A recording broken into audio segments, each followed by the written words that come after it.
ஈரோடு கிழக்கு சட்டமன்ற தொகுதி இடைத்தேர்தலுக்கான வேட்புமனு தாக்கல் செய்ய இறுதி நாள் இன்று. இன்றைய தினம் நாம் தமிழர் கட்சியின் வேட்பாளர் சீதாலட்சுமி இன்றைய தினம் வேட்புமனு தாக்கல் செய்ய இருக்கிறார். இன்னும் சற்று நேரத்தில் வேட்புமனு தாக்கல் செய்ய இருக்கக்கூடிய நிலையில் அவர் நம்மிடையே இருக்கார். நம்ம அவரிடம் பேசலாம். இன்றைய தினம் வேட்புமனு தாக்கல் செய்ய இருக்கிறீங்க. வேட்புமனுல என்ன மாதிரி உங்களுடைய கட்சி சின்னம் அப்படின்றத எதை குறிப்பிட போறீங்க? அதுல என்ன முடிவு எடுத்திருக்கீங்க? வணக்கங்க. இன்னைக்கு வேட்புமனு தாக்கல் செய்ய போறோம். ஆனா இன்னும் கட்சி சின்னம் உறுதியாகல. தலைமையில இன்று மாலை உறுதிப்படுத்தி சொல்லுவாங்க. அதற்கு பிறகுதான் நாங்க சின்னத்தை அறிவிச்சு வாக்கு சேகரிப்போம். இன்னைக்கு வேட்புமனு மட்டும் தாக்கல். பிரச்சாரத்தின் போது மக்களிடையே என்ன மாதிரியான கருத்துக்களை முன்வைக்கிறீங்க? எதை சொல்லி வாக்குகள் கேட்கறீங்க? மக்கள்கிட்ட மிகுந்த வரவேற்பு இருக்கு. அமைதியா கூட வழியை நிச்சயம் நீங்க ஜெயிக்க போறீங்க, கட்டாயம் நில்லுங்க அப்படிங்கிறாங்க. எதை வைக்க போறோம் அப்படின்னா, இதுவரைக்கும் 60 ஆண்டுகளாக திராவிட கட்சியில மிகப்பெரிய ஒரு கொடுமையான நிலை தான் அது இந்த ஈரோட்டு மண்ணில் நிகழ்ந்திருக்கு. அப்போ இங்க பாத்தீங்கன்னா ஒரு காளிங்கராயன் கால்வாய் இருக்கு. அதுல இன்னைக்கு முழுமையா அதடுத்து அது எந்த நோக்கத்துக்காக அவர் என் பாட்டன் போராடினாரு, அந்த கால்வாய் வெட்டினாருங்கிறது கூட இன்னைக்கு இல்ல, பூரா கழிவுகளா இருக்கு. அப்ப இதெல்லாம் யார் மாற்றுதுங்கிறத கேள்வி இருக்கு. அது மட்டும் இல்லைங்க, இன்னைக்கு மஞ்சள் மாநகரம் சொன்ன இந்த ஈரோட்டு மண் புற்றுநோய்க்கான மாநகரமா மாறி நிக்குது. அப்ப இதையெல்லாம் யார் மாற்றுறது அப்படிங்கிற பெரிய கேள்வி வருது.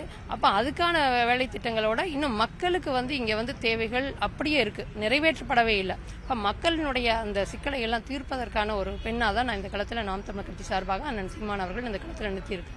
இந்த இடைத்தேர்தலை பொறுத்த வரைக்கும் முக்கியமான கட்சிகள் யாருமே களத்தில் இல்லை. திமுக, நாம் தமிழர் இந்த இரு கட்சிகளுக்கிடையே நேரடி போட்டி அப்படின்றது முதல் முறையா இந்த மாதிரியான ஒரு நேரடி போட்டி அப்படின்றது இருக்கு. இது எந்த அளவுக்கு முக்கியத்துவமா பாக்குறீங்க?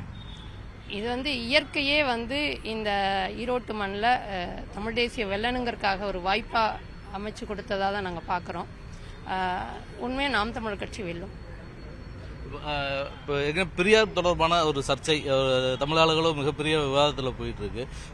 அவர் உங்க கட்சியுடைய தலைவர் சீமான் பேசிய கருத்துக்கு பல்வேறு எதிர்வினைகள் ஆற்றிருக்கக்கூடிய நிலை, இதே ஈரோட்டு மண்ணில் களமாடுவது அப்படின்றது எந்த அளவுக்கு முக்கியத்துவமா இருக்கும்? மக்கள் ஈரோட்டு மக்கள் அந்த கருத்தை ஏத்துக்கிட்டாங்க அப்படின்றது அர்த்தமாகுமா? அண்ணன் சீமான் அவர்கள் மிக சரியா பேசியிருக்காரு. சரிங்களா? இன்னும் சொல்ல போனா நான் சந்திச்ச இந்த கடந்த 2 நாட்களை சந்திச்சவங்க இது வரைக்கும் எங்களுக்கு தெரியாத உண்மைகளை கூட அண்ணன் சீமான் அவர்கள் தான் சொல்லியிருக்காரு. மிகப்பெரிய ஒரு என்ன சொல்றது, மிக ஒரு சரியான ஒரு அரசியல் இனிதான் நகர்ந்துட்டு இருக்கு. உண்மையா அண்ணன் சீமான் அவர்களை வாழ்த்துனாங்க. ஏன்னா அதுதான் இந்த பண்பாட்டு சிதைவைக்கான வேலைகளை தான் அவர் சொல்லியிருக்காரு. தமிழ் காட்டுமிராணி மொழி, அதே போல திருக்குறளை மலம்னு சொல்றது, இதெல்லாம் யாருங்க ஏத்துக்க முடியும்? எப்பவுமே இயற்கை தனக்கான அழிவு நேரும்போது ஒரு ஆற்றல்களை புதுப்பிக்கும். அப்போ இந்த காலகட்டத்துக்கு தமிழ் தேசிய தத்துவம் தேவை அப்படிங்கறதுனால அண்ணன் பிரபாகரனுடைய லட்சியத்தை ஏந்தி நிற்கிற அண்ணன் சீமானை இந்த உலகமே போற்றுகின்ற சூழலுக்கு தான் வாய்ப்பு. அதுல இந்த ஈரோட்டு மண்ணில் நாம் தமிழர் கட்சி வெல்வதற்கான வாய்ப்பை இயற்கை கொடுத்திருக்குன்னு தான் நான் பாக்குறேன். ஈரோட்ல பிரச்சாரத்துக்காக சீமான் வர்றாரா? எப்போ வர்றாரு? வேற யாரெல்லாம் பிரச்சாரத்துக்கு வர்றாங்க? அண்ணன் திட்டமிட்டு இருக்காங்க.